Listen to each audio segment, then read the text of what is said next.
బతుకమ్మ ఉయ్యాలో బంగారు బతుకమ్మ ఉయ్యాలో బతుకమ్మ బతుకమ్మ ఉయ్యాలో బంగారు బతుకమ్మ ఉయ్యాలో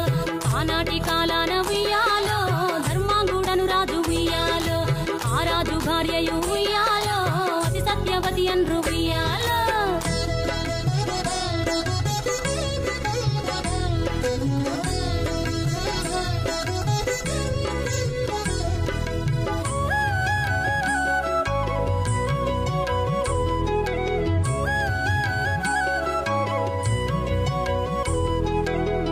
నోములు నోమి ఉయ్యాలో 100 మందిని గాంచే